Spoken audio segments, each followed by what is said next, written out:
Welcome to today's coffee chat from Planet Fair. As we do every Friday, we've been talking for 8 minutes over a cup of coffee about the fastest way to get to Planet Fair. So I'm Henrike von Platen, and I'm talking with Margrét Vilborg Bjarnadóttir. Which is super cool. Where are you having your coffee today, Margrét? I'm actually at my office with a takeaway coffee. Ah, cool. Very nice cappuccino. And this is not sponsored. Yeah.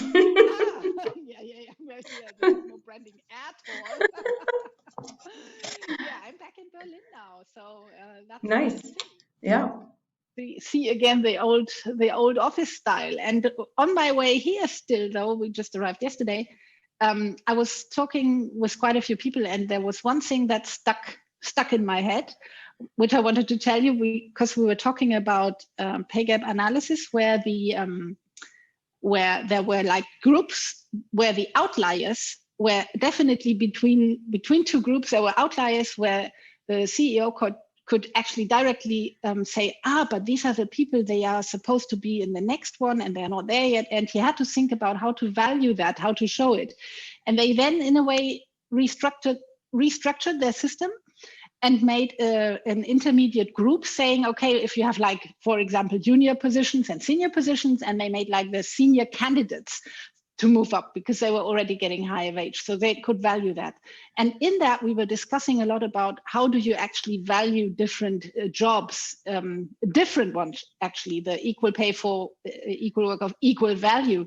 And I wanted to ask you about your experiences with that, because I know you have told me something about that, but that's so long ago. Please repeat.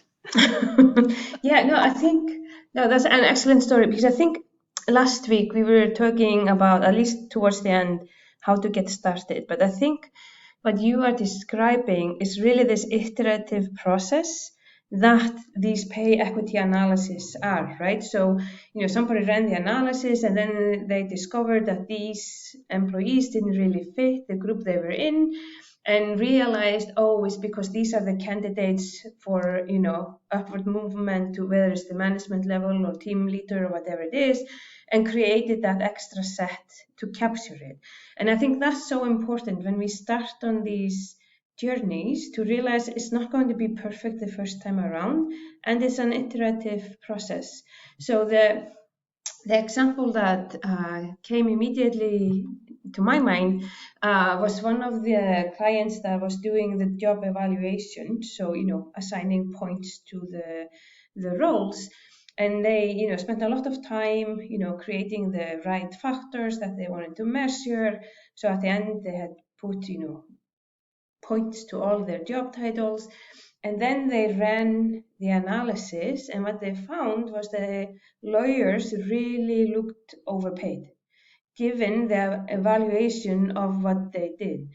And then upon reflection, what they realized that under skills, so they were quantifying the value of the different skills of the workforce, they had simply left out the skill of being able to analyze complex matter kind of in isolation in a quiet way. So once they captured that, like what is at the core of being a lawyer and the work that they do, then the jobs got higher points, and they were no longer kind of appearing as these outliers in the analysis. So I think the takeaway here is, don't be afraid to change and update and, make the system better. Yeah. I think it's also always this, you want to keep it as simple as possible, but then you can actually add complexity where you need it, because explaining these values is good. I mean, the people want to know for what you are being paid. So you want to know what are the pieces that are being valued. And I also remember this example, which I always like to refer to with I think was Reykjavík Energy also on the panel the other day, when they said again, they evaluated the value that certain jobs have for the company, looking at the cleaners doing cleaning jobs inside the buildings of the company, and looking at those that are working outside doing cleaning of the stations or whatever they have outside then again, and actually thinking about they were differently paid, like you know, the difference with the men and outside, the women inside, and the value actually of what they do for the company is equal for the company. So then you have to adapt. What are your findings on that? Because I think that's also a very, very, well, at that point you actually take complexity out and don't invent a new role. Yeah. I mean, I think what you were describing is what is at the core of equal pay for work of equal value, and gets to the core of that. But because you brought up Reykjavík Energy, which is one of our favorite examples, we can just state that here. And we were talking about this iterative process. When we look at their process and how it has changed over time, in contrast to the example that I was talking about before with the lawyers where they had gone the evaluation route, Reykjavík Energy went the job role route. So they grouped together similar jobs, and then they used that as the core element in their equal pay analysis.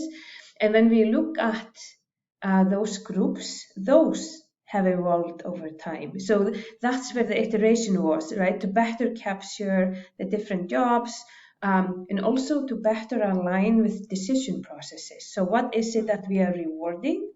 So it used to be that, the job roles were quite small. And now maybe the HR manager will correct us, but last time I spoke to someone about this, they had actually made the job roles bigger, but then had an extra variable that captures then the managerial responsibility. So you might have job roles of people doing similar work, but then you have a second factor in your analysis that then captures the level of managerial responsibility. So that's how they're getting at it now, because that's how they make their decisions. So what kind of job are you going to be doing, and what is going to be your responsibility? So they have moved towards, aligning the equal pay analysis with their decision making, and that's what enables them then to stay around zero, right? Because they are baking in the pay equity into their decision processes. So I think that's one of the reasons why they are one of our favorite examples. Absolutely. Yeah, it's always about the different kind of systems that you have for your job roles and gradings, and how do you actually decide on who gets what and why. And I like the discussions also that we've been having with some of our new partners now as well, which we will be showing very soon, that have these kind of grading systems and things, and always saying like, what comes first? Do you first need a system like that, or do you first need to make an analysis? And I think that's a good one for next time maybe, or we have something else that comes up until next week, because I'm looking at our little 8-minute clock and it's telling me that we are done. Yep. But I might drop in the comparable worth index and things like that, and we can find some links for the people to research more on our ideas on this topic, which is great. So thank you very much for the coffee today, Margrét. Likewise. See you next time. Bye. Bye.